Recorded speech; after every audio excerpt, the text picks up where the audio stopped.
What's up, everybody? This is D from Brooklyn, and I'm outside really early in the season because I want to get a jump start on starting my backyard tub. That's right, I'm going to show you how we do it in Brooklyn. You don't need a lot of space, you don't need a lot of equipment, you just need to put the time in. It's very early in the year, so I'm going to show you one more year from start to finish how we get those tubs started. It doesn't have to be a big one. I'm starting there early, and I'm bringing you along for the ride. So no worse for wear. Here's old Buttercup, ready for one more season of producing plants, fry, and just all kind of beautiful offspring out here in the backyard pond. You can see it's a little bit beaten. You can see the screen is worn. I don't leave it up throughout the year, but I do set it up pretty early because it's April here in Brooklyn, and we want to start catching those April showers, which bring the May flowers. Um, you're going to get all your rains early in the year. You might even get some snow, but I'm going to show you how we capture that water. And before we get into the actual tub itself, I'm going to give you a little tour around the tub and see what you might have to take under consideration when setting your tub up outside. As far as the tub style itself, the options are pretty much non-stop, unlimited to what you want. You can get various pond liners and styles from Home Depot and Lowe's. Like this one, for instance, you can put in the ground, or the round one, which is the more traditional, more often used tub, can be set above ground. And they're pretty cheap and they're pretty durable. You just want to make sure that it holds its shape and it fits your style and your needs. Well, here is my tub of choice, which is pretty much a 70-gallon horse trough that you can get from a wholesaler or a tractor or outdoor supply store. It's pretty durable, which is why I've chose it. I've been using this one for about 4 years or 5 years or so. You can see it's pretty rough for wear, but it is very durable, which is one of the main components that you want to look for in a tub. Make sure that it's strength in the seams in the middle so that it doesn't bow out when it's full with water. And you can see here that it's maintained its strength and shape, and that's really one of the most important things you want to keep under consideration when picking what you're going to use for your container, pond, or tub. It's going to become very heavy. Uh, it's going to want to bow if it's not supported on the bottom the correct way. If it's above ground, it's going to be full with water all the way up to the top. One of the things you want to keep under consideration is your ability to reach across the tub. And the other thing is I protect it from the top. I'm going to actually have to rebuild this top because you don't want leaves, debris, or animals, squirrels, birds, and cats, or whatever you have in your neighborhood getting into your tub. One of the other things that I'm going to talk about is covering your tub. This screen is pretty much 1 by 1 wood, and let's take a closer look. You can see here that I've used screen originally, which you could use for your patio door, but that is not always strong enough to keep animals out. So what I did is underneath it, I used a stainless steel grade chicken wire to prevent animals from getting into the tub. I did have an instance where I had actually had raccoon in the backyard actually fall through the screen and end up in the tub and create quite a mess. So I just reinforced it with chicken wire. You can do it really easy. You can get it from your local Home Depot or supply store and just cover your tub. I just advise doing it from the beginning so you can protect your fish and plants and don't end up with a big old mess of whatever it is in your neighborhood. Could be the local cat falling into your tub. So I'll take you in for a closer look.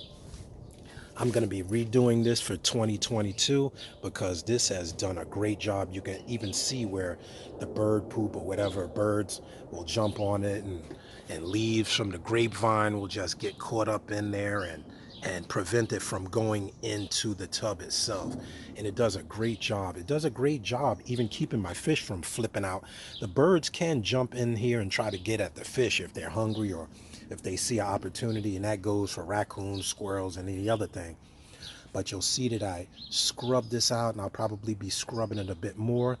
You can see the remnants of past years algae and plant growth.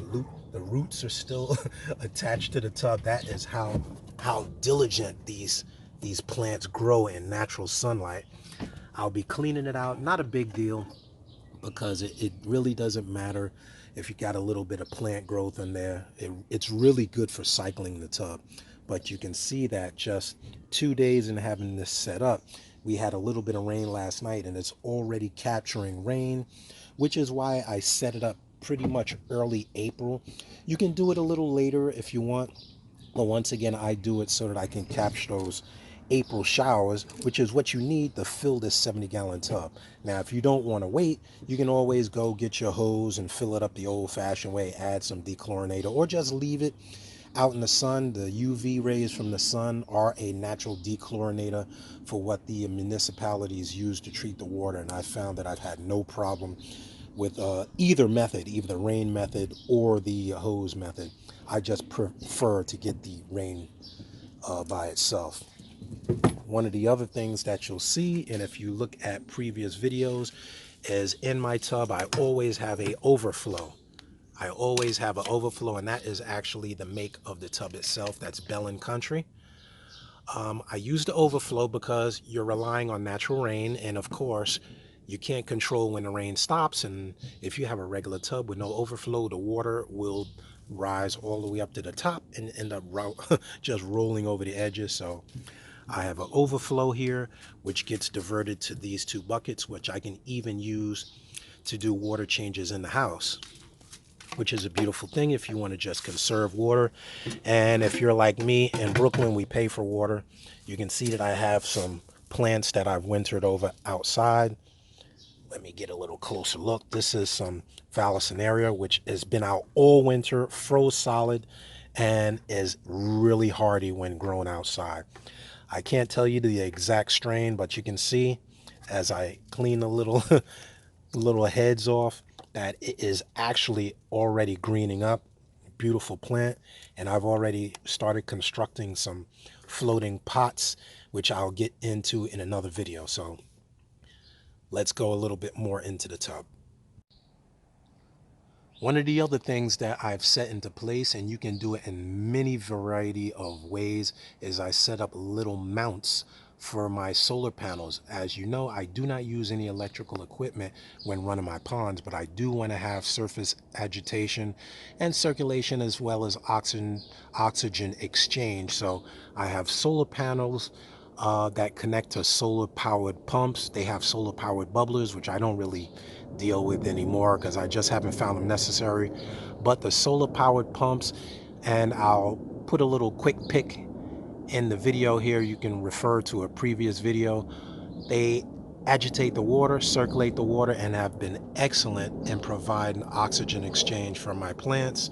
You can see all my miscellaneous junk that I keep in the corner. You always need more stuff, just additional bowls for clean out rocks and things like that. Which brings me to the other piece of the puzzle, and that is what's going to go in the tub. All right, now in my mystery tub here, which you'll see I keep wintered up also outside. I don't bring anything that I have outside in the house. I keep it wintered up outside. And these are all my rocks. Of course, this is a pipe that should be in there. But this is all my rocks and aquarium, or rather pond equipment that I'm going to use in the tub outside. And it's just fine sitting out here and wintering up. And this is basically rocks, my floating breeder boxes, which I use all the time. I have several glass plates that I use to put in there for some of the fish that I use may decide to lay eggs on glass surfaces. I also have my flower pots that you'll see in prior videos that I use for a lot of my spawning fish, and I have those in several sizes. I cut them, I make them small, I have larger ones, I have multiple, because I end up with quite a few fry in these things. And yeah, very simple to set up.